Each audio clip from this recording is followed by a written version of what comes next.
Bien, comenzamos el contenido de la segunda evaluación con corriente alterna. La corriente alterna es importante para nosotros, dado que un sonido es alterno con respecto al tiempo, va modificando su señal con respecto al tiempo. Cuando hacemos pasar este sonido sobre un micrófono, este micrófono hace una conversión de sonido en corriente eléctrica o voltaje, respetando la misma frecuencia, pero convirtiendo esta diferencia de presión sonora en una corriente eléctrica. ¿Vale? Una vez que tenemos una corriente alterna, si necesitamos modificar esta señal mediante componentes en un circuito eléctrico, entonces necesitamos analizar los circuitos en corriente alterna. Como hemos visto en el anterior vídeo, tanto la bobina como el condensador producen un desfase en la señal. ¿Vale? La bobina retrasa la intensidad con respecto al voltaje y el condensador retrasa el voltaje con respecto a la intensidad. Este desfase, ¿cómo lo mido? ¿Cómo lo puedo estudiar con números? Pues lo tengo que estudiar con números complejos. Un número real solamente nos puede medir magnitudes, por ejemplo, la amplitud o el tiempo, la frecuencia, separación entre ondas, etc. Pero el desfase que hay entre, por ejemplo, el voltaje y la intensidad solamente se puede medir con complejos, dado que los números complejos también tienen en cuenta el ángulo de desfase entre ambos, ¿vale? Sería un ángulo de desfase entre las dos ondas.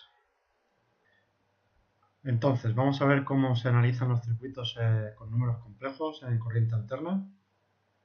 Lo primero que tenemos que hacer, por ejemplo, si tenemos este circuito en serie, resistencia, condensador y bobina, lo que tenemos que hacer es convertirlo a un elemento que se llama impedancia, con la letra Z y el subíndice con la letra que le corresponda del componente.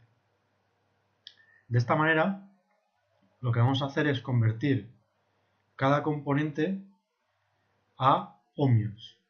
Y de esta manera, al tener ohmios, podemos asociar entre ellos como si fuesen resistencias. Es decir, podemos utilizar todos los conocimientos que hasta ahora hemos adquirido de asociación de resistencias para asociar otro tipo de componentes como condensadores y bobinas cuando estén mezclados entre sí. Porque ya vimos cómo asociar condensadores y bobinas cuando estaban solamente asociados entre sí.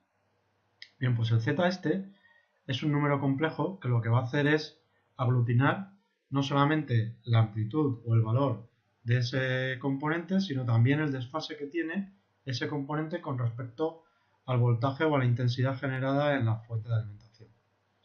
Bien, pues todo número complejo se representa de esta manera, con una parte real que se denomina A, más una parte imaginaria que se denomina B por J, donde B sería el módulo y J aglutinaría lo que es la parte de desfase, donde J es raíz de menos 1. ¿Vale? Por eso, como es irresoluble esta raíz, pues de esta manera la llamamos J, que es un número complejo. Se puede expresar de dos maneras, o bien en cartesianas, que es la que acabamos de ver, o bien en forma polar, donde R sería el módulo, que luego veremos cómo se calcula, y phi sería el ángulo de desfase. ¿Vale? Phi, teta, alfa o lo que queráis llamarlo. Bien, para pasar de cartesianas a módulo, lo que tenemos que hacer es hallar el módulo R como raíz cuadrada de parte real al cuadrado más parte imaginaria al cuadrado. Y el desfase como el arco tangente o tangente a la menos 1 de parte imaginaria dividido entre parte real. Para pasar de forma polar a cartesiana tenemos que utilizar esta fórmula, donde R es el módulo, coseno del desfase más J seno del desfase. Bien, operaciones básicas con complejos, por ejemplo, suma, simplemente hay que sumar parte real entre sí y parte imaginaria entre sí, ¿vale? Solamente sumamos los números, menos 3 más 10 igual a más 7, y luego dejamos el J. Multiplicación sería parte real multiplica tanto la parte real como la parte imaginaria, y parte imaginaria multiplica tanto la parte real como la parte imaginaria. 2 por menos 5, menos 10. 2 por 10j, 20j, ¿vale? Solamente se multiplican las partes reales del número, con lo que tendríamos 2 por 10, que es 20, y luego j, como aquí no hay j por 1, que es j. Luego tenemos menos 3j por menos 5, que sería más 15j. Y luego por último tenemos menos 3j multiplicado por 10j. Aquí lo que tenemos que hacer es multiplicar los números entre sí, el menos 3 por el más 10, que sería menos 30, y luego el j por el j, que es j cuadrado. Como j vale raíz de menos 1, j cuadrado será igual a menos 1. Luego menos 30 por menos 1, más 30.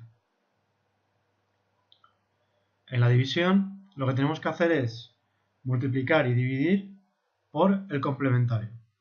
El complementario no es más que cambiar el signo de la parte imaginaria. Por ejemplo, en este caso en Z2, el Z2 complementario será 1 más 5J. Solamente cambiamos el signo de la parte imaginaria. Y esto lo hacemos para eliminar la parte imaginaria del denominador y de esta manera poder dividir tanto la parte real como la parte imaginaria en el numerador. En realidad, si os dais cuenta, no he hecho nada. Z1 entre Z2, si multiplico por la misma cantidad en el numerador y en el denominador, no he hecho absolutamente nada, ¿vale? O sea que lo puedo hacer perfectamente.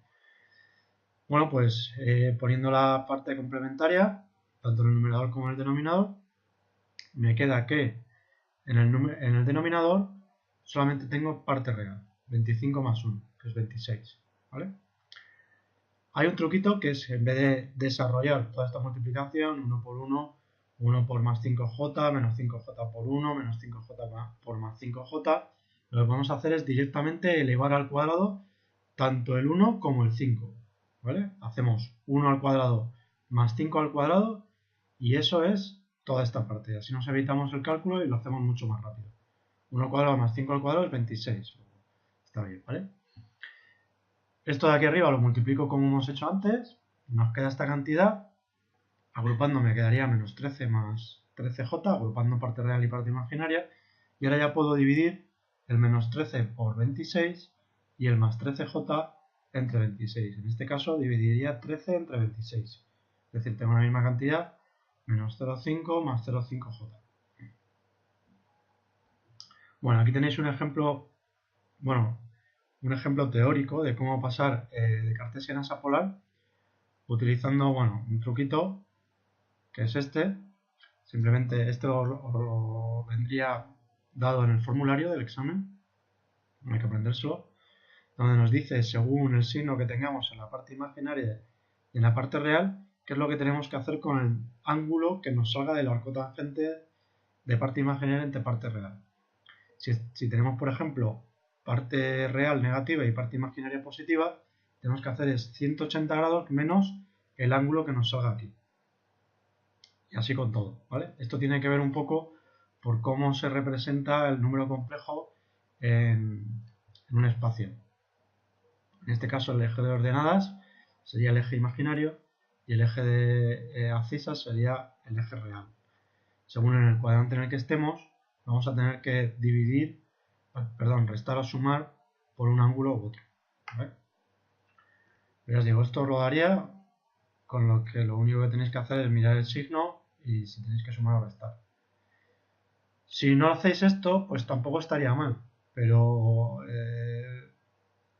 no sería el ángulo correcto, ¿vale? Para que os salga esto, además, tenéis que poner valor absoluto en el cociente entre la parte imaginaria y la parte real, ¿vale? Si no ponéis el cociente ya os saldría otro ángulo y, cambiaría un poco la metodología. Yo creo que esta es la más fácil y es con la que nos quedamos. Si alguien quiere profundizar en ello, que vaya a ello. Bueno, pues aquí tenéis un ejemplo de cómo pasar de cartesiana a polar.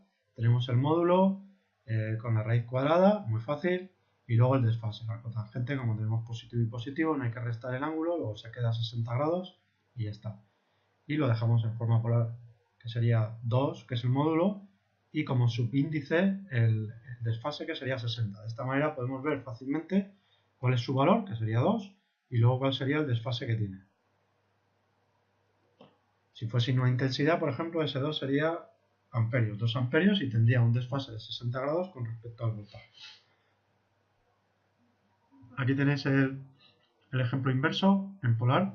Pasar a cartesianas, utilizamos esta fórmula, es muy sencilla, es meterlo en calculadora y nos da esta cantidad. Aquí tenemos otro ejemplo para pasar a polar, lo revisáis, aquí en este caso sí que tenemos que restar 180 grados menos 60. Otro ejemplo más de división. Esto lo podéis desarrollar en casa vosotros. Copiáis este enunciado y veis si os sale la misma cantidad. Y esto no sería correcto, esta fecha. Si podéis, hacéis. Si podéis, no. Os recomiendo que hagáis estos ejercicios de repaso de esto. Y os dejo un enlace para que lo subáis en una sola página y en PDF, por favor. Ni en JPG ni en cualquier otro formato que no sea PDF. Como mucho docx, pero bueno, no os cuesta nada darle a guardar como y guardar como PDF y luego subirlo, ¿vale? Es porque el PDF es lo más compatible que hay en la plataforma. Bueno, y eso es todo.